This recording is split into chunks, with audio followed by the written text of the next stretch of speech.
আমাদের অধিকাংশই কি করি, পাখির চোখ নিশানা না করে কি করি, আমরা শূন্যে গুলি করে দিই আর চারপাশের বিষয়গুলো টেনে আনি নিশানা ছাড়ে গুলি করে দেই।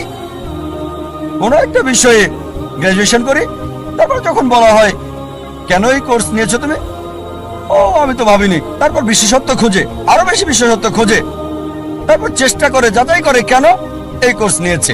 দেখবেন লোকে প্রথমে চিন্তা করে কত উপার্জন করবে, আর উপার্জনের ভিত্তিতে সে সিদ্ধান্ত নেয় কিভাবে তাদের জীবন যাপন করবে। এটা শূন্যে গুলি ছোঁড়ার মতো আর পাখির চোখে নিশানা করার চিন্তা করা।